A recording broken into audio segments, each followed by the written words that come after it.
ಎಲ್ಲರಿಗೂ ನಮಸ್ಕಾರ. ಆತ್ಮೀಯ ವಿದ್ಯಾರ್ಥಿಗಳೇ, ಈಗ ನಾವು NMMS 2020-21ನೇ ಸಾಲಿನಲ್ಲಿ ನಡೆದ ಪರೀಕ್ಷೆಯ SAT ಪ್ರಶ್ನೆ ಪತ್ರಿಕೆ 2ರ ಗಣಿತ ವಿಭಾಗದ 20 ಪ್ರಶ್ನೆಗಳಿಗೆ ಉತ್ತರಗಳನ್ನು ನೋಡೋಣ. ಮೊದಲನೇ ಪ್ರಶ್ನೆ ಹೀಗಿದೆ. ಯಾವಾಗಲೂ ಪತ್ರಿಕೆ 2ರಲ್ಲಿ SAT ಪ್ರಶ್ನೆ ಪತ್ರಿಕೆಯಲ್ಲಿ ಗಣಿತ ವಿಷಯವು 71ನೇ ಪ್ರಶ್ನೆ ಸಂಖ್ಯೆಯಿಂದ 90ನೇ ಪ್ರಶ್ನೆ ಸಂಖ್ಯೆಯವರೆಗೂ ಪ್ರಶ್ನೆಗಳು ನಿಮಗೆ ಸಿಗುತ್ತವೆ. ಅದರಲ್ಲಿ 71ನೇ ಪ್ರಶ್ನೆ ಹೀಗಿದೆ. n ಬಾಹುಗಳುಳ್ಳ ನಿಯಮಿತ ಬಹುಭುಜಾಕೃತಿಯು ಹೊಂದಿರುವ ಸಮಮಿತಿ ರೇಖೆಗಳ ಸಂಖ್ಯೆ ಎಷ್ಟು ಅಂತ. ಅದರಲ್ಲಿ ಆಪ್ಷನ್ ಹೀಗಿದ್ದಾವೆ. Option A n+1, option B n-3, option C n, option D 2n ಅಂತ. ಹಾಗಿದ್ರೆ ಹೇಗೆ ಇಲ್ಲಿ ಉತ್ತರ n ಆಗುತ್ತೆ? ಅದು ಹೇಗಾಗುತ್ತೆ ಅಂದರೆ ಇಲ್ಲಿ ನೋಡಿ ಮಕ್ಕಳೇ, n ಬಾಹುಗಳುಳ್ಳ ನಿಯಮಿತ ಬಹುಭುಜಾಕೃತಿಯು ಹೊಂದಿರುವ ಸಮಮಿತಿ ರೇಖೆಗಳ ಸಂಖ್ಯೆ, ಸಮಮಿತಿ ಅಕ್ಷಗಳ ಸಂಖ್ಯೆ ಯಾವಾಗಲೂ n ಆಗಿರುತ್ತೆ. ಹೇಗೆ? ಈಗ ತ್ರಿಭುಜ ಇದೆ. ತ್ರಿಭುಜಕ್ಕೆ ಎಷ್ಟು ಸಮಮಿತಿ ಅಕ್ಷಗಳಿದ್ದಾವೆ ಅಂದರೆ 1, 1, 2, 3. ಸಮಮಿತಿ ಈ ಕಡೆ ಮತ್ತು ಆ ಕಡೆಯ ಭಾಗ ಮಡಚಿದಾಗ ಒಂದರ ಮೇಲೊಂದು ಐಕ್ಯ ಆಗಬೇಕು. ಮಡಚಿದರೆ ಒಂದರ ಮೇಲೊಂದು ಐಕ್ಯ ಆಗಬೇಕು. ಅದೇ ರೀತಿ ಚೌಕದಲ್ಲಿ ನೋಡಿ 1, 2, 3, 4 ಅಕ್ಷಗಳಿದ್ದಾವೆ. ಪಂಚಭುಜದಲ್ಲಿ ನೋಡಿ 1. ಈ ಅಕ್ಷದ ಮೂಲಕ ನಾವೇನಾದರೂ ಇದನ್ನು ಮಡಚಿದ್ರೆ ಒಂದರ ಮೇಲೊಂದು ಶೃಂಗಗಳು, ಒಂದರ ಮೇಲೊಂದು ಬಾಹುಗಳು ಏನಾಗಬೇಕು? ಸರಿಯಾಗಿ ಐಕ್ಯ ಆಗಬೇಕು. ಅಂದರೆ ಮಾತ್ರ ಅವುಗಳನ್ನು ನಾವೇನಂತ ಹೇಳ್ತೇವೆ? ಸಮಮಿತಿ ಅಕ್ಷ ಅಂತ ಹೇಳ್ತೇವೆ. ಹಾಗಾಗಿ 3 ಬಾಹುಗಳಿದ್ದರೆ 3 ಅಕ್ಷ ಸಿಗ್ತದೆ. 4 ಬಾಹುಗಳಿರುವ ಆಕೃತಿಗೆ 4 ಅಕ್ಷ, 5 ಬಾಹುಗಳಿರುವ ಆಕೃತಿಗೆ 5 ಅಕ್ಷ. ಇದು ಯಾವಾಗ? ನೆನಪಿಟ್ಕೊಳ್ಳಿ, ನಿಯಮಿತ ಬಹುಭುಜಾಕೃತಿ ಇದ್ದರೆ ಮಾತ್ರ. ನಿಯಮಿತ ಬಹುಭುಜಾಕೃತಿ ಅಂತ ಹೇಳಿದರೆ ಪ್ರತಿ ಬಾಹುವಿನ ಅಳತೆ ಸಮನಾಗಿರೋದು ಅಂತ ಅರ್ಥ. ಈಗ ಅರ್ಥ ಆಯ್ತಾ? ಹಾಗಿದ್ರೆ ಮುಂದಿನ ಪ್ರಶ್ನೆಗೆ ಹೋಗೋಣ. 72ನೇ ಪ್ರಶ್ನೆ ಹೀಗಿದೆ ನೋಡಿ. a ಘಾತ p ಭಾಗಿಸು a ಘಾತ m ಅದರ ಘಾತ n ಅಥವಾ a⁻p/a⁻m whole raise to n into a⁻m/a⁻n whole raise to p into a⁻n/a⁻p whole raise to m ಅನ್ನು ಸಂಕ್ಷೇಪಿಸಿದಾಗ ದೊರೆಯುವ ಬೆಲೆಯು. ಆಗ 4 ಆಪ್ಷನ್ ಕೊಟ್ಟಿದ್ದಾರೆ, ಯಾವುದಾಗ್ತದೆ ಅಂತ ಕಂಡುಹಿಡಿಬೇಕು. ಇಲ್ಲಿ ಉತ್ತರವನ್ನು ನಾನು ಟಿಕ್ ಮಾಡಿದ್ದೇನೆ, ಆದರೆ ಹೇಗೆ ಬಿಡಿಸೋದು ಅಂತ ನೋಡೋಣ. ನೋಡಿ ಮಕ್ಕಳೇ, ಕೊಟ್ಟ ಕ್ವಶನನ್ನು ನಾವು ಮೊದಲಿಗೆ ಬರೆದು ಸಮ, ಇದನ್ನು ನಾವು ಯಾವುದು ಅಂತ ಹೇಳಿದರೆ ನಮಗೆ ಘಾತಾಂಕದ ನಿಯಮಗಳ ಪ್ರಕಾರ ನಮಗೆ ಹೀಗೆ ಗೊತ್ತಿದೆ. ಯಾವುದು? a ಘಾತ m ಘಾತ n is equal to a ಘಾತ m ಇಂಟು n ಗುಣಿಸೋದು. ಈ ಒಂದು ಐಡೆಂಟಿಟಿಯನ್ನು ಯೂಸ್ ಮಾಡಿಕೊಂಡು ನಾವಿಲ್ಲಿ ಮಾಡ್ಬೋದು. a⁻p hole raise to n ಅಂದರೆ a⁻pn ಅಂದರೂ ಒಂದೇ, np ಅಂದರೂ ಒಂದೇ, divided by a⁻m whole raise to n ಅಂದರೆ a⁻m ಇಂಟು n ಗುಣಾಕಾರ. p into n, m into n ಹಾಗೆ ಗುಣಾಕಾರ. ನಾನು ಅದನ್ನು np ಅಂತ ಬರೆದಿದ್ದೇನೆ. pn ಅಂದರೂ ಒಂದೇ, np ಅಂದರೂ ಒಂದೇ. ಇಂಟು a⁻m ಇಂಟು p ಅಂದರೆ a⁻m into p mp divided by a⁻n into p ಅಂದರೆ a⁻n ಇಂಟು p np. ಅರ್ಥ ಆಯ್ತಾ? ಇಂಟು a⁻n ಬ್ರ್ಯಾಕೆಟ್ ಅಂದರೆ ಯಾವಾಗಲೂ ಗುಣಾಕಾರ, ನೆನ್ಪಿಟ್ಕೊಳ್ಳಿ. a⁻n into m, a⁻n into m ಬದಲಿಗೆ m ಇಂಟು n ಬರೆದಿದ್ದೇನೆ. Next divided by a⁻p into m, ಅದನ್ನು a⁻p ಇಂಟು m ಅಂದರೂ ಒಂದೇ, m ಇಂಟು p ಅಂದರೂ ಒಂದೇ. ಅರ್ಥ ಆಯ್ತಾ? ಈಗ ನೋಡಿ, a⁻np ಮೇಲೆ ಇದೆ, a⁻np ಕೆಳಗಡೆ ಇದೆ. ಭಾಗಿಸೋದು ಒಂದಲೇ. ಗುಣಾಕಾರ ಇದ್ದಾಗ ಭಾಗಾಕಾರ ಹೀಗೇ ಬರಬೇಕು ಅಂತಿಲ್ಲ, ಅಕ್ಕಪಕ್ಕದಲ್ಲಿ ಸಹ ಬಂದರೂ ಸಹ ಆಗ್ತದೆ. ಅಂಶದಲ್ಲಿರೋದು ಮತ್ತು ಛೇದದಲ್ಲಿರೋದನ್ನು ಭಾಗಿಸ್ತಾ ಹೋಗೋದು. a⁻np a raise to n p ಭಾಗ ಹೋಯಿತು. A raise to m n, a raise to m n ಭಾಗ ಹೋಯಿತು. A raise to m p, a raise to m p ಇದು ಸಹ ಭಾಗ ಹೋಯಿತು. ಇಲ್ಲಿ ಒಂದಲೇ ಒಂದಲೇ ಒಂದಲೇ ಒಂದಲೇ ಒಂದಲೇ ಒಂದಲೇ 1 ಇಂಟು 1 ಇಂಟು 1 ಅಂದರೆ 1, 1 ಇಂಟು 1 ಇಂಟು 1 ಅಂದರೆ 1, 1 ಭಾಗಿಸು 1 ಅಂದರೆ ಉತ್ತರ 1. ಹಾಗಾಗಿ ಸರಿಯಾದ ಉತ್ತರ ಯಾವುದಾಗ್ತದೆ? Option A 1. ಮುಂದಿನ ಪ್ರಶ್ನೆ ನೋಡೋಣ. ಇಲ್ಲಿ ಕೊಟ್ಟಿದ್ದಾರೆ 1/2 ಮೈನಸ್ 2/7 ಬ್ರ್ಯಾಕೆಟ್ ಭಾಗಿಸು 6/7ಗೆ ಸಮನಾದ ಬೆಲೆ ಏನಾಗ್ತದೆ? ಇಲ್ಲಿ 4 ಆಪ್ಷನ್ಗಳನ್ನು ಕೊಟ್ಟಿದ್ದಾರೆ. ಪೂರ್ತಿ ಸಂಕ್ಷಿಪ್ತ ಮಾಡಿ ಉತ್ತರ ಕೊಟ್ಟಿಲ್ಲ ಅವರು, ಹಾಗಾಗಿ ಗಡಿಬಿಡಿ ಮಾಡಿ ನೀವು ಲೆಕ್ಕ ಮಾಡ್ತಾ ಕೂತ್ಕೊಳ್ಬಾರ್ದು. ಡೈರೆಕ್ಟಾಗಿ ಏನು ಮಾಡೋದು, ಇದನ್ನು ಲೆಕ್ಕ ಮಾಡ್ತಾ ಹೋಗೋದು. ನೋಡಿ, ಕೊಟ್ಟ ಪ್ರಶ್ನೆಯನ್ನು ಹಾಗೆ ಬರ್ಕೊಂಡಿದ್ದೇನೆ. ಸಮ 1/2 ಮೈನಸ್ 2/7 ಬ್ರ್ಯಾಕೆಟ್ ಭಾಗಾಕಾರ ಚಿಹ್ನೆ ತೆಗೆದು ಗುಣಾಕಾರ ಹಾಕಿದಾಗ ಇಲ್ಲಿ ಇದ್ದ ಸಂಖ್ಯೆಯ ವ್ಯುತ್ಕ್ರಮ ಬರೀಬೇಕಾಗತ್ತೆ. 6/7 ಇರೋದು 7/6 ಆಗುತ್ತೆ ಯಾವಾಗ ಭಾಗಾಕಾರ ಇರೋದು ಗುಣಾಕಾರ ಆದರೆ. ಅರ್ಥ ಆಯ್ತಾ? ಈಗ ಇದರದ್ದೇ LHS ಸಮ ಇದು ಹೇಗಿದೆಯೋ ಹಾಗೆ ಬರೆದಿದ್ದೇನೆ ಇಂಟು 7/6. ನಮಗೆ ಕೇಳಿರೋದು ಅವರು ಇದನ್ನು ಮಾತ್ರ. ನಮಗೆ ಇಲ್ಲಿಗೆ ಉತ್ತರ ಸಿಕ್ಕಿದೆ. ಒಂದು ವೇಳೆ ಈ ಉತ್ತರ ಎಲ್ಲಿದೆ ನೋಡಿ, ಆಪ್ಷನ್ ಬಿನಲ್ಲಿ ಇದೆ. ಇಷ್ಟೇ ಸಾಕು, ನಮಗೆ ಮಾಡಲಿಕ್ಕೆ ಇಷ್ಟೇ ಬೇಕಾಗಿರೋದು. ಆದರೆ ಇದು ಎಕ್ಸ್ಟ್ರಾ ಯಾಕೆ ಬಿಡಿಸಿದೆ ಅಂದರೆ, ಒಂದು ವೇಳೆ ಏನಾದರೂ ಉತ್ತರ ಕೇಳಿದರೆ ಈ ರೀತಿ ಬಿಡಿಸ್ತಾ ಹೋಗ್ಬೇಕು. ಇದನ್ನೇ ಮುಂದೆ ಕಂಟಿನ್ಯೂ ಮಾಡಿ 2 ಮತ್ತು 7 ಲಸ 14, 2 7 14, 7 2 14, ಆಗ 1 7 7 ಮೈನಸ್ ಎ ಮೈನಸ್ 2 2 4 ಭಾಗಿಸು 14 ಇರುತ್ತೆ ಇಂಟು 7/6. ಈಗ 7ರಲ್ಲಿ 4 ಕಳೆದ್ರೆ 3 ಭಾಗಿಸು 14 ಇಂಟು 7/6. ಈಗ 3 1 3, 3 2 6, 7 1 7, 7 2 14. 1 ಇಂಟು 1 ಅಂದರೆ 1, 2 ಇಂಟು 2 ಅಂದರೆ 4. ಅಂಶವನ್ನು ಅಂಶಕ್ಕೆ ಗುಣಿಸಬೇಕು, ಛೇದವನ್ನು ಛೇದಕ್ಕೆ ಗುಣಿಸಬೇಕು. ಒಂದು ವೇಳೆ ಉತ್ತರ ಕೇಳಿದರೆ 1/4. ಇಲ್ಲಿ ನಮಗೆ ಉತ್ತರ ಕೇಳ್ತಾ ಇಲ್ಲ. ಇದರ ನೆಕ್ಸ್ಟ್ ಸ್ಟೆಪ್ ಯಾವುದು ಅಂತ ಕೇಳಿದರೆ ಆಪ್ಷನ್ ಬಿ ಸರಿಯಾದ ಉತ್ತರ. ಮುಂದಿನ ಪ್ರಶ್ನೆ ನೋಡೋಣ. 74ನೇ ಪ್ರಶ್ನೆ ಹೀಗಿದೆ. -a plus 2ab minus 3b plus 7 10a minus 7ab minus 8b minus 11ರಿಂದ ಕಳೆದಾಗ ನಮಗೆ ದೊರಕುವುದು. ಆಪ್ಷನ್ಗಳನ್ನು ಕೊಟ್ಟಿದ್ದಾರೆ ನೋಡಿ. ಇಲ್ಲಿ 4 ಆಪ್ಷನ್ಗಳಿದ್ದಾವೆ. ಇಲ್ಲಿ ಈ 4 ಆಪ್ಷನ್ಗಳಲ್ಲಿ ಯಾವುದು ಸರಿಯಾದ ಉತ್ತರ ಅಂತ ಕೇಳ್ತಾರೆ. ಏನು ಹೇಳಿದ್ದಾರೆ? ಯಾವುದರಿಂದ ಯಾವುದನ್ನು ಕಳೆದಾಗ, ಸರಿಯಾಗಿ ಕಳೆಯುವ ಚಿಹ್ನೆಯನ್ನು ಇಟ್ಕೊಂಡು ಮಾಡೋದು. ಇದರಿಂದ ಇದನ್ನು ಕಳೆದಾಗ, ಸರಿಯಾಗಿ ನೋಡ್ಕೊಳ್ಳಿ, ಇದರಿಂದ ಇದನ್ನು ಕಳೆದಾಗ. ಅರ್ಥ ಆಯ್ತಾ? ಇದರಿಂದ ಕಳಿಬೇಕು. ಹಾಗಾಗಿ ಯಾವುದರಿಂದ ಕಳಿಬೇಕು ಅದನ್ನು ಮೇಲೆ ಇಟ್ಕೊಳ್ಳೋದು, ಯಾವುದನ್ನು ಕಳಿಬೇಕು ಅದನ್ನು ಕೆಳಗೆ ಇಟ್ಕೊಳ್ಳೋದು. ಕಳೆಯುವುದು ಅಂತ ಬಂದಾಗ ಪ್ರತಿ ಚಿಹ್ನೆಯು ಬದಲಾವಣೆ ಆಗ್ತದೆ. ಹಾಗಾಗಿ -a ಇರೋದು +a ಆಗುತ್ತೆ, ಪ್ಲಸ್ 2ab ಇರೋದು -2ab ಆಗುತ್ತೆ, -3b ಇರೋದು +3b, +7 ಇರೋದು -7. ಯಾವಾಗಲೂ ಚರಾಕ್ಷರ ಸೇಮ್ ಚರಾಕ್ಷರದ ಕೆಳಗೇ ಅದೇ ಚರಾಕ್ಷರ ಇರೋದನ್ನೇ ಇಡಬೇಕು.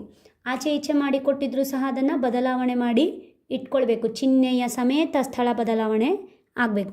ಈಗ +10a +1a ಕೂಡಿಸಿದರೆ +11a, -7ab -2ab ಮಾಡಿದರೆ 2 ಸೇಮ್ ಚಿಹ್ನೆಗಳಿದ್ದಾವೆ, ಹಾಗಾಗಿ ಕೂಡಿಸಬೇಕು. 9ab ದೊಡ್ಡ ಸಂಖ್ಯೆ ಹಿಂದಿನ ಚಿಹ್ನೆಯನ್ನೇ ಹಾಕಬೇಕು ಯಾವಾಗಲೂ. -9ab. -8b +3b ಮಾಡಿದರೆ ಒಂದು ಮೈನಸ್ ಇದೆ ಒಂದು ಪ್ಲಸ್ ಇದೆ ಅಂದರೆ ಕಳಿಬೇಕು. 8ರಲ್ಲಿ 3 ಕಳೆದ್ರೆ 5, ಬಿಗೆ ಬಿ, 8bಯಲ್ಲಿ 3b ಕಳೆದ್ರೆ 5b. ದೊಡ್ಡ ಸಂಖ್ಯೆಯ ಹಿಂದಿನ ಚಿಹ್ನೆ ಮೈನಸ್, ಅದಕ್ಕೆ ಮೈನಸ್ ಇಟ್ಟಿರೋದು. -11 -7 ಎರಡೂ ಮೈನಸ್ ಇರೋದ್ರಿಂದ ಕೂಡಿಸ್ಬೇಕು. 11 7 18 -18. ಈ ಉತ್ತರ ಎಲ್ಲಿದೆ ಅಂದರೆ ಆಪ್ಷನ್ ಡಿನಲ್ಲಿದೆ. ಆಪ್ಷನ್ ಡಿ ಸರಿಯಾದ ಉತ್ತರ. ಅದೇ ರೀತಿ 75ನೇ ಪ್ರಶ್ನೆ ನೋಡಿ ಹೇಗಿದೆ ಅಂತ. 75ನೇ ಪ್ರಶ್ನೆ ಹೀಗಿದೆ: 100 ಮೀಟರ್ ಬದಿಯುಳ್ಳ ಚೌಕಾಕಾರದ ಉದ್ಯಾನವನದ ಒಳಗೆ ಅದರ ಸುತ್ತಲೂ 5 ಮೀಟರ್ ಅಗಲದ ಒಂದು ಪಥವಿದೆ. ಪಥ ಅಂದರೆ ದಾರಿ. ಪ್ರತಿ 10 ಮೀಟರ್ ಸ್ಕ್ವೇರ್ಗೆ ರೂಪಾಯಿ 250ರಂತೆ ಪಥಕ್ಕೆ ಸಿಮೆಂಟ್ ಹಾಕಲು, ಆ ಪಥಕ್ಕೆ ಸಿಮೆಂಟ್ ಹಾಕಬೇಕು ಅಂದ್ಕೊಂಡಿದ್ದಾರೆ, ಅದಕ್ಕೆ ತಗಲುವ ಖರ್ಚು ಎಷ್ಟು ಅಂತ ಆಪ್ಷನ್ಗಳನ್ನು ಕೊಟ್ಟಿದ್ದಾರೆ. 4 ಆಪ್ಷನ್ಗಳು. ಇದಕ್ಕೆ ಉತ್ತರ ಹೇಗೆ ನೋಡ್ಕೊಳ್ಳಿ. ಏನು ಮಾಡ್ತಿದ್ದಾರೆ ಇಲ್ಲಿ ಅಂದರೆ, ನಾನೀಗ ಇಲ್ಲೊಂದು ಚೌಕಾಕಾರದ ಉದ್ಯಾನವನವನ್ನು ರಚಿಸಿದ್ದೇನೆ. ಅದರ ಒಳಗೆ ಇಲ್ಲಿ ಪಥ, ಇದು ದಾರಿ, ನಡೆದುಕೊಂಡು ಹೋಗಲಿಕ್ಕೆ ಈ ದಾರಿ. ಅವ್ರು ಹೇಳಿದರೆ 100 ಮೀಟರ್ ಬದಿಯುಳ್ಳ ಚೌಕಾಕಾರ. ಈ ಚೌಕಾಕಾರದ ಬದಿ ಎಷ್ಟಿದೆ? 100 ಮೀಟರ್ ಇದೆ. ಅದರಲ್ಲಿ ಒಳಗಡೆ ಪಥ ಇದೆ. ಆ ಪಥದ ಅಗಲ ಕೊಟ್ಟಿದ್ದಾರೆ ಅವರು. 5 ಮೀಟರ್ ಅಗಲದ ಒಂದು ಪಥ ಅಂದರೆ ಇದರ ಅಗಲ 5 ಮೀಟರ್, 5 ಮೀಟರ್, 5 5 5 ಮೀಟರ್, ಪ್ರತಿ ಕಡೆಯೂ ಸಹ 5 ಮೀಟರ್ ಅಗಲವಿರುವ ಪಥ ಇದೆ. ಈ ಪಥಕ್ಕೆ ಸಿಮೆಂಟ್ ಹಾಕಬೇಕು ಅಂದ್ಕೊಂಡಿದ್ದಾರೆ. ಇಲ್ಲೆಲ್ಲ ಕಾಂಕ್ರೀಟ್ ಹಾಕಬೇಕು ಅಂದ್ಕೊಂಡಿದ್ದಾರೆ. ಈ ಕಾಂಕ್ರೀಟ್ ಹಾಕಲಿಕ್ಕೆ ಪ್ರತಿ 10 ಮೀಟರ್ ಸ್ಕ್ವೇರ್ಗೆ 250 ರೂಪಾಯಿ ಆದರೆ ಇಡೀ ಇದಿಷ್ಟು ಪಥಕ್ಕೆ ಎಷ್ಟಾಗ್ತದೆ ಅಂತ. ಹಾಗಿದ್ರೆ ನಮಗೆ ಇದಿಷ್ಟು ಪಥದ ವಿಸ್ತೀರ್ಣ ಬೇಕು. ಮೊದಲು ಆ ವಿಸ್ತೀರ್ಣ ಕಂಡುಹಿಡಬೇಕಾದ್ರೆ ಏನು ಮಾಡಬೇಕು?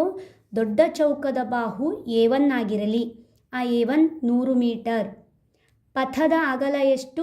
5 ಮೀಟರ್. ಈ ಪಥದ ಅಗಲ 5 ಮೀಟರ್. ಹಾಗಿದ್ರೆ ಚಿಕ್ಕ ಚೌಕದ ಬಾಹು A2 ಎಷ್ಟಾಗುತ್ತೆ ಅಂದರೆ 90 ಮೀಟರ್ ಆಗುತ್ತೆ. ಅದು ಹೇಗೆ ನೋಡಿ, ಇಲ್ಲಿ ಇದು 100 ಮೀಟರ್ ಇದೆ. 100 ಮೀಟ್ರ್ನಲ್ಲಿ ಇದು 5 ಮೀಟ್ರ್ ಇದೆ, ಈ ಕಡೆ 5 ಮೀಟ್ರ್ ಇದೆ. ಅಂದರೆ ಟೋಟಲ್ 10 ಮೀಟರ್ ಆಯಿತು. 10 ಮೀಟರ್ ಬಿಟ್ಟರೆ ಉಳಿದದ್ದು ಎಷ್ಟಿಲ್ಲಿ? 90 ಮೀಟರ್. ಇದು 90 ಅಂದರೆ ಇಲ್ಲಿಯೂ 90, ಇಲ್ಲಿಯೂ 90. ಚೌಕ ಇದೆ ಅಂದರೆ ಪ್ರತಿ ಬಾಹು ಸಹ 90 ಮೀಟರ್.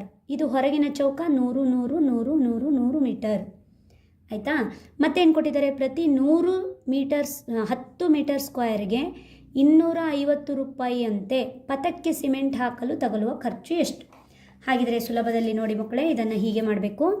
ಚೌಕಾಕಾರದ ಉದ್ಯಾನವನದ ಪಥದ ವಿಸ್ತೀರ್ಣ, ಈ ಪಥದ ವಿಸ್ತೀರ್ಣ ಬೇಕು ಅಂದರೆ ದೊಡ್ಡ ಚೌಕದ ವಿಸ್ತೀರ್ಣದಲ್ಲಿ ಚಿಕ್ಕ ಚೌಕದ ವಿಸ್ತೀರ್ಣವನ್ನು ಮೈನಸ್ ಮಾಡಬೇಕು.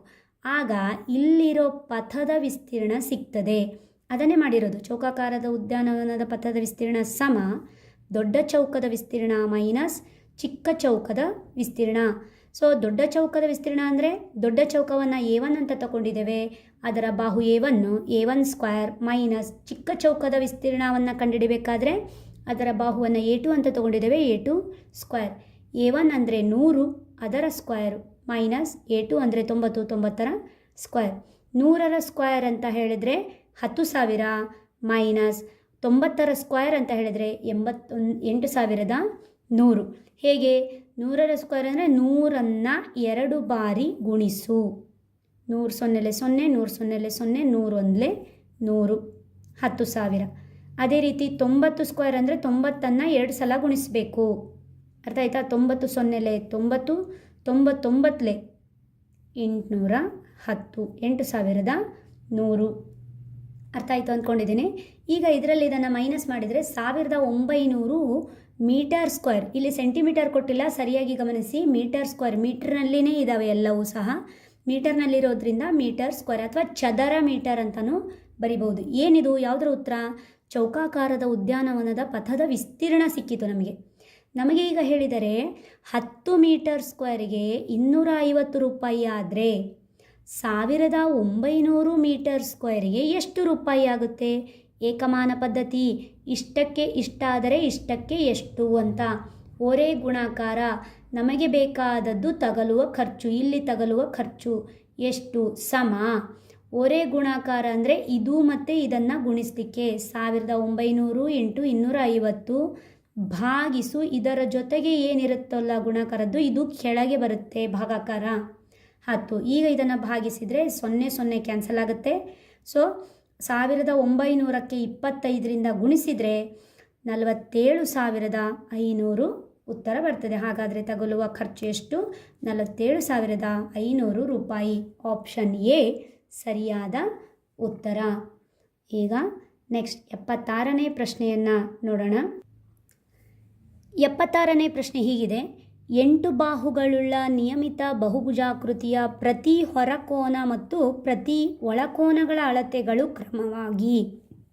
ಕ್ರಮವಾಗಿ ಅಂತ ಬಂದಾಗ ಮೊದಲು ಹೊರಕೋನದ ಅಳತೆಯನ್ನೇ ಬರಿಬೇಕು, ನಂತರ ಒಳಕೋನದ ಅಳತೆಯೇ ಇರಬೇಕು. ನಿಮಗೆ ಕನ್ಫ್ಯೂಷನ್ ಮಾಡಲಿಕ್ಕೆ ಮೊದಲು ಒಳಕೋನದ ಅಳತೆ ಆಮೇಲೆ ಹೊರಕೋನದ ಅಳತೆಯನ್ನು ಸಹ ನಿಮಗೆ ಕೊಟ್ಟಿರ್ತಾರೆ ಆಪ್ಷನ್ನಲ್ಲಿ, ಸರಿನಾ? ಹಾಗಿದ್ರೆ ಆಪ್ಷನ್ಗಳು ಹೀಗಿದ್ದಾವೆ ನೋಡಿ, 4 ಆಪ್ಷನ್ಗಳನ್ನು ಕೊಟ್ಟಿದ್ದಾರೆ. ಈಗ ಇದು ಸರಿಯಾದ ಉತ್ತರ ಹೇಗೆ ಬರ್ತದೆ ನೋಡೋಣ. ನೋಡಿ, ಇಲ್ಲಿ ಬಾಹುಗಳ ಸಂಖ್ಯೆ ಎಷ್ಟಿದೆ? n = 8 ಬಾಹುಗಳು. ಅವ್ರು ಹೇಳಿದ್ದಾರೆ ನಿಯಮಿತ ಬಹುಭುಜಾಕೃತಿಯಲ್ಲಿ 8 ಬಾಹುಗಳಿರುವ ಅಂತ ಕೊಟ್ಟಿದ್ದಾರೆ. ಪ್ರತಿ ಹೊರಕೋನದ ಅಳತೆ ಸೂತ್ರ ಇದೆ 360 ಡಿಗ್ರಿ ಭಾಗಿಸು n ಅಂತ. ಹಾಗಾದರೆ 360 ಭಾಗಿಸು n ಅಂದರೆ ಬಾಹುಗಳ ಸಂಖ್ಯೆ. ಬಾಹುಗಳ ಸಂಖ್ಯೆಯಿಂದ 360 ಭಾಗಿಸಿದರೆ 45 ಡಿಗ್ರಿ ಬರ್ತದೆ. ಪ್ರತಿ ಹೊರಕೋನದ ಅಳತೆ 45 ಡಿಗ್ರಿ. ಅದೇ ರೀತಿ ಪ್ರತಿ ಒಳಕೋನದ ಅಳತೆಯನ್ನು ಕಂಡುಹಿಡಿಯಬೇಕಾದ್ರೆ ಸೂತ್ರ ಹೀಗಿದೆ, n-2 × 180 ಭಾಗಿಸು n. ಇಲ್ಲಿ n ಅನ್ನೋದು ಏನು? ನಮಗೆ ಬಾಹುಗಳ ಸಂಖ್ಯೆ. n ಇದ್ದ ಜಾಗದಲ್ಲಿ 8 ಹಾಕಿ, n ಅಂದರೆ 8 - 2 × 180 ಭಾಗಿಸು n ಅಂದರೆ 8. 8ರಲ್ಲಿ 2 ಕಳೆದ್ರೆ 6, 6 × 180 ಭಾಗಿಸು 8. ಈಗ ಇದನ್ನು ಭಾಗ ಹೊಡಿಬೋದು ನೀವು. 2ರಿಂದ 2 3 6, 2 4 8. ಮತ್ತು 2ರಿಂದ ಹೊಡಿಬೋದು. 2 2 4, 2 9 18, 0ಗೆ 0. ಮತ್ತು 2ರಿಂದನೂ ಹೊಡಿಬೋದು. 2 1 2, 2 4 8, 1 ಉಳಿತು 10 ಆಯಿತು. 2 5 10. ಸೊ 45 × 3. 3ರಿಂದ 45ಕ್ಕೆ ಗುಣಿಸಿದರೆ 135 ಡಿಗ್ರಿ. 135 ಡಿಗ್ರಿ ಉತ್ತರ ಬರ್ತದೆ. ಹಾಗಿದ್ರೆ ಹೊರಕೋನದ ಅಳತೆ 45, ಒಳಕೋನದ ಅಳತೆ 135 ಡಿಗ್ರಿ. ಆಪ್ಷನ್ ಡಿ ಸರಿಯಾದ ಉತ್ತರ. ನೋಡಿ, ಇಲ್ಲಿ ಆಪ್ಷನ್ ಎನಲ್ಲಿ ನಿಮಗೆ ದಿಕ್ಕು ತಪ್ಪಿಸಲಿಕ್ಕೆ ಅಂತಲೇ ಕೊಟ್ಟಿದ್ದಾರೆ. 135 ಮೊದಲು, 45 ನಂತರ ಕೊಟ್ಟಿದ್ದಾರೆ. ನಿಮಗೆ ಎರಡೂ ಉತ್ತರ ಬಂದಿದೆ. 135 45 ಕಂಡ ತಕ್ಷಣ ನೀವು ಆಪ್ಷನ್ ಎ ಹಾಕ್ತೀರಾ. ತಪ್ಪು. ಆಪ್ಷನ್ ಡಿ ಸರಿಯಾದ ಉತ್ತರ. ಕ್ರಮವಾಗಿ ಅಂತ ಕೇಳಿದ್ದಾರೆ, ಸರಿಯಾಗಿ ನೋಡ್ಕೊಳ್ಳಿ. ನೆಕ್ಸ್ಟ್ 77ನೇ ಪ್ರಶ್ನೆ.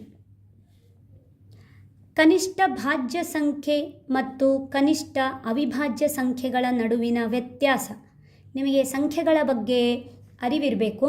ಸ್ವಾಭಾವಿಕ ಸಂಖ್ಯೆ ಅಂದ್ರೇನು, ಆಮೇಲೆ ಸಮಸಂಖ್ಯೆ, ಬೆಸ ಸಂಖ್ಯೆ, ಭಾಜ್ಯ ಸಂಖ್ಯೆ, ಅವಿಭಾಜ್ಯ ಸಂಖ್ಯೆ, ಭಾಜ್ಯ ಸಂಖ್ಯೆಯನ್ನು ಸಂಯುಕ್ತ ಸಂಖ್ಯೆ ಅಂತೆಲ್ಲ ಕರೀತಾರೆ. ಇದರ ಬಗ್ಗೆ ಎಲ್ಲ ನಿಮಗೆ ಮಾಹಿತಿ ಇರಬೇಕು. ಭಾಗಲಬ್ಧ ಸಂಖ್ಯೆ, ಅಭಾಗಲಬ್ಧ ಸಂಖ್ಯೆ, ವಾಸ್ತವ ಸಂಖ್ಯೆ ಅನ್ನೋದ್ರ ಬಗ್ಗೆ ನಿಮಗೆ ಸ್ವಲ್ಪ ಮಾಹಿತಿ ಇರಬೇಕು. ಸರಿ, ಇಲ್ಲಿ ನೋಡಿ ಏನಿದೆ, ಕನಿಷ್ಠ ಭಾಜ್ಯ ಸಂಖ್ಯೆ, ಕನಿಷ್ಠ ಅವಿಭಾಜ್ಯ ಸಂಖ್ಯೆ ಅಂತ ಇದೆ. ಕನಿಷ್ಠ ಭಾಜ್ಯ ಸಂಖ್ಯೆ, ಅವಿಭಾಜ್ಯ ಸಂಖ್ಯೆ ಅಂದರೆ ನಿಮಗೆ ಗೊತ್ತಿದೆ, ಯಾವ ಸಂಖ್ಯೆಯು ಒಂದು ಮತ್ತು ಅದೇ ಸಂಖ್ಯೆಯಿಂದ ಮಾತ್ರ ಭಾಗ ಹೋಗುವಂತಿರಬೇಕು. ಅಂದರೆ ಈ ಸಂಖ್ಯೆ ಒಂದರ ಮಗ್ಗಿಯಲ್ಲಿರಬೇಕು ಮತ್ತು ಅದೇ ಮಗ್ಗಿಯಲ್ಲೇ ಇರಬೇಕು, ಬಿಟ್ಟು ಬೇರೆ ಯಾವ ಮಗ್ಗಿಯಲ್ಲೂ ಇರಬಾರ್ದು. ಅಂಥ ಸಂಖ್ಯೆಗಳನ್ನು ನಾವೇನಂತ ಕರಿತೇವೆ? ಅವಿಭಾಜ್ಯ ಸಂಖ್ಯೆಗಳು ಅಂತ ಕರಿತೇವೆ. ಇನ್ನು ಭಾಜ್ಯ ಸಂಖ್ಯೆ ಅಂದರೆ ಏನು ಅಂದರೆ, ಒಂದು ಮತ್ತು ಅವಿಭಾಜ್ಯ ಸಂಖ್ಯೆಗಳನ್ನೆಲ್ಲ ಬಿಟ್ಟು ಉಳಿದ ಎಲ್ಲ ಸಂಖ್ಯೆಗಳನ್ನು ಅವಿಭಾಜ್ಯ ಸಂಖ್ಯೆಗಳು ಅಂತ ಕರಿತೇವೆ. ಹಾಗಾಗಿ ಕನಿಷ್ಠ ಭಾಜ್ಯ ಸಂಖ್ಯೆ ಈಗ ನಮಗೆ 1 2 3 4 5 6 7 8 ಇವೆಲ್ಲ ಬರಿತಾ ಹೋದರೆ ಒಂದನ್ನು ಬಿಟ್ಟು 2 ಅನ್ನೋದು ಭಾಜ್ಯ ಸಂಖ್ಯೆ. ಯಾಕೆಂದರೆ 1 ಮತ್ತು 2ರ ಮಧ್ಯೆಯಲ್ಲಿ ಮಾತ್ರ ಭಾಗ ಹೋಗ್ತದೆ, ಇದು ಅವಿಭಾಜ್ಯ ಸಂಖ್ಯೆ. 3 ಅವಿಭಾಜ್ಯ ಸಂಖ್ಯೆ. 4 ಅನ್ನೋದು ಭಾಜ್ಯ ಸಂಖ್ಯೆ. ಕನಿಷ್ಠ ಭಾಜ್ಯ ಸಂಖ್ಯೆ ಯಾವುದು ಅಂದರೆ 4. 5 ಅನ್ನೋದು ಅವಿಭಾಜ್ಯ ಸಂಖ್ಯೆ. 6 ಅನ್ನೋದು 2ನೇ ಭಾಜ್ಯ ಸಂಖ್ಯೆ. 7 ಅನ್ನೋದು ಅವಿಭಾಜ್ಯ ಸಂಖ್ಯೆ. 8 ಅನ್ನೋದು 3ನೇ ಭಾಜ್ಯ ಸಂಖ್ಯೆ. 9 ಅನ್ನೋದು ಸಹ ಇದು ಭಾಜ್ಯ ಸಂಖ್ಯೆ. ಯಾಕೆಂದರೆ ಅವಿಭಾಜ್ಯ ಅಲ್ಲ, 3ರ ಮಗ್ಗಿಯಲ್ಲಿದೆ ಇದು. ಬೇರೆ ಯಾವ ಮಗ್ಗಿಯಲ್ಲೂ ಇಲ್ಲ ಅಂದರೆ ಮಾತ್ರ ಅದು ಅವಿಭಾಜ್ಯ. ಅರ್ಥ ಆಯ್ತಾ? ಹಾಗಾದರೆ ಕನಿಷ್ಠ ಭಾಜ್ಯ ಸಂಖ್ಯೆ ಅಂದರೆ 4.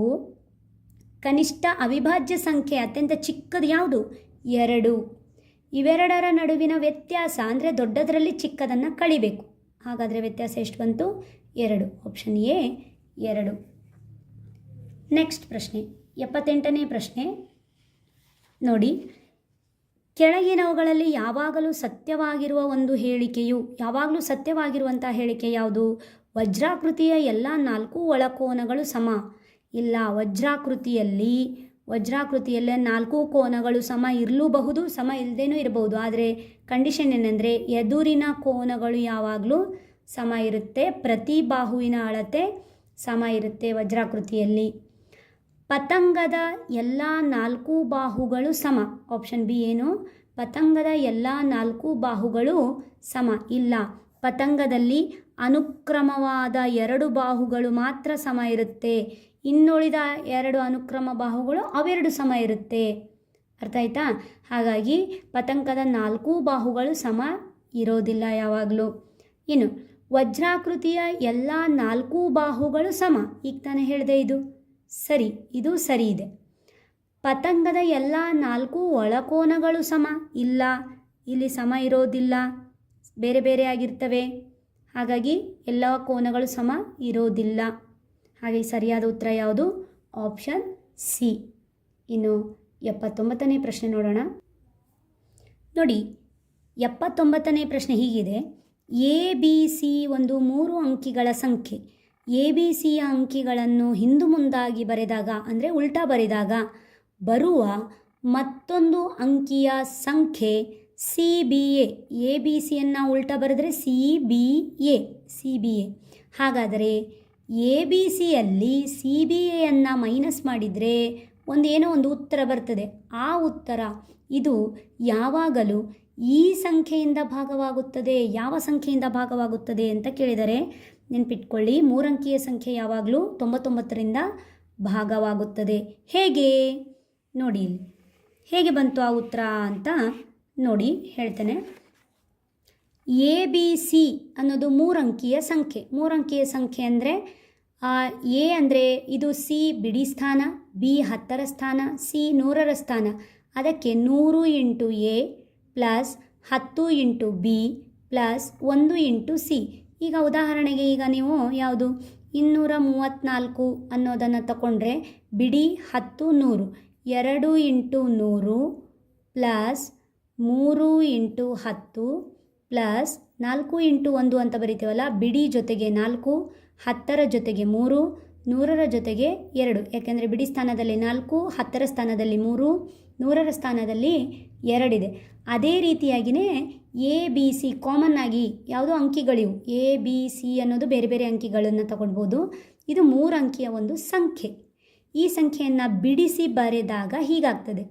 ಅದೇ ಉಲ್ಟಾ ಮಾಡಿ ಬರೆದಾಗ ಸಿ ಬಿ ಎ ಅಂದಾಗ ಏನಾಗ್ತದೆ? 100 into C plus 10 into B plus 1 into A ಬಿಡಿಸಿ ಬರೆದಾಗ. ಈಗ ಅವರು ಹೇಳಿದರೋ ಪ್ರಕಾರ ಏನು? ಎ ಬಿ ಸಿಯಲ್ಲಿ ಸಿ ಬಿ ಎಯನ್ನು ಮೈನಸ್ ಮಾಡಬೇಕು. ಮೈನಸ್ ಮಾಡಿ ಸಮ ಎ ಬಿ ಸಿ ಅಂದ್ರೇ ಇದಿಷ್ಟು ಬೆಲೆ ಮೈನಸ್ ಸಿ ಬಿ ಎ ಅಂದ್ರೇ ಇದಿಷ್ಟು ಬೆಲೆ. ಈಗ ಇದನ್ನು ಬಿಡಿಸ್ತಾ ಹೋಗೋಣ. 100 ಇಂಟು ಎಗೆ 100 ಇಂಟು ಎ, 100 ಇಂಟು ಎ ಅಂದರೆ 100 ಎ. ಬ್ರ್ಯಾಕೆಟ್ ಓಪನ್ ಮಾಡಿ, ಆಗ ಹೊರಗಿನ ಚಿಹ್ನೆಯನ್ನು ಗುಣಿಸಬೇಕು. ಪ್ರತಿಯೊಂದಕ್ಕೂ ಸಹ ಹೊರಗಿನ ಚಿಹ್ನೆ ಗುಣಿಸಬೇಕು. ಎಲ್ಲ ಪ್ಲಸ್ ಇರೋದ್ರಿಂದ ಅದೇ ಚಿಹ್ನೆಗಳು ಬರ್ತದೆ. ಹಾಗಾಗಿ 100 A plus 10 into B 10 B plus 1 into C C minus into plus minus 100 C 100 into C minus into plus minus 10 into B 10 B minus into plus minus 1 into A. ಈಗ ನೋಡಿ, ಎ ಕಾಮನ್ ಇದೆ, B B ಇರೋದು, C C ಇರೋದು. ಹೌದಾ? ಸಜಾತಿ ಚರಾಕ್ಷರಗಳನ್ನು ಮಾತ್ರ ಕೂಡಿಸಬಹುದು, ಕಳೆಯಬಹುದು. ವಿಜಾತಿ ಚರಾಕ್ಷರಗಳನ್ನು ಏನು ಮಾಡಲಿಕ್ಕಾಗಲ್ಲ, ಕೂಡಿಸ್ಲಿಕ್ಕೂ ಸಾಧ್ಯವಿಲ್ಲ, ಕಳೆಯಲಿಕ್ಕೂ ಸಾಧ್ಯವಿಲ್ಲ. ಹಾಗಾಗಿ ಪ್ಲಸ್ 10 ಬಿ ಮೈನಸ್ 10 ಬಿ ಅಂದರೆ 10 ಬಿಯಲ್ಲಿ 10 ಬಿಯನ್ನು ಕಳೆಯಿರಿ ಅಂತ ಅರ್ಥ. ಅದೆರಡು ಕ್ಯಾನ್ಸಲ್ ಆಗಿ 0 ಆಗ್ತದೆ. ಇದು 0 ಆಯಿತು. Plus 10 A 100 A minus A, ಇವೆರಡು ಒಂದೇ ರೀತಿ ಇದ್ದಾವ. ಎ ಇಲ್ಲಿ 100 ಎ ಇದೆ, ಇಲ್ಲಿ 1 ಎ ಇದೆ, ಮೈನಸ್ ಇದೆ, ಪ್ಲಸ್ ಇದೆ, ಕಳಿಬೇಕು. ದೊಡ್ಡದರಲ್ಲಿ ಚಿಕ್ಕದನ್ನು ಕಳೆದ್ರೆ 99. ಎಗೆ ಎ ದೊಡ್ಡ ಸಂಖ್ಯೆ ಹಿಂದಿನ ಚಿಹ್ನೆ ಪ್ಲಸ್ ಇದೆ, ಪ್ಲಸ್. ಅದೇ ರೀತಿ ಪ್ಲಸ್ ಸಿ ಮೈನಸ್ 100 ಸಿ ಇದೆ, ಒಂದು ಪ್ಲಸ್ ಇದೆ, ಒಂದು ಮೈನಸ್ ಇದೆ, ಕಳಿಬೇಕು. 100ರಲ್ಲಿ 1ಅನ್ನು ಕಳಿಬೇಕು. 99 ಸಿಗೆ ಸಿ, ದೊಡ್ಡ ಸಂಖ್ಯೆ ಹಿಂದಿನ ಚಿಹ್ನೆ ಮೈನಸ್ ಇದೆ, ಅದರ ಸಲುವಾಗಿ ಮೈನಸ್. 99 A minus 99 C. ಎರಡೂ 99 ಏನು ಮಾಡ್ಬೋದು, ಕಾಮನ್ ಆಗಿರೋದನ್ನು, ಸಾಮಾನ್ಯವಾಗಿರೋದನ್ನು ಹೊರಗಡೆ ತೆಗೆದ್ರೆ ಒಳಗಡೆ ಏನು ಉಳಿತದೆ ಅಂದರೆ 99 ಹೊರಗೆ ಬಂದರೆ ಎ ಮೈನಸ್ ಸಿ. ಹಾಗಿದ್ರೆ ಎ ಮೈನಸ್ ಸಿಯನ್ನು ಯಾವುದನ್ನು, A B C minus C B A = 99 into A minus C ಬಂತು. ಈ 99 ಗುಣಾಕಾರ ಇದೆ, ಸಮಚಿಹ್ನೆಯಿಂದ ಈಚೆಗೆ ಹೋದರೆ ಭಾಗಾಕಾರ ಆಗುತ್ತೆ. ಹಾಗಿದ್ರೆ ಇದನ್ನು ಯಾವುದು ಭಾಗಿಸ್ತಾ ಇದೆ, 99 ಎಂಬ ಸಂಖ್ಯೆಯು ಭಾಗಿಸುತ್ತಿದೆ. ಆದ್ದರಿಂದ ಈ ಎರಡು ಮೈನಸ್ ಮಾಡಿದಾಗ, ಅದಲು ಬದಲು ಮಾಡಿ ಮೈನಸ್ ಮಾಡಿದಾಗ ಇದು ಯಾವಾಗಲೂ 99 ಸಂಖ್ಯೆಯಿಂದಲೇ ಭಾಗವಾಗುತ್ತದೆ, ಭಾಗ ಆಗ್ತಿದೆ ನೋಡಿ ಇಲ್ಲಿ ಹಾಗೆ. ಆದ್ದರಿಂದ ಉತ್ತರ ಬಿ 99.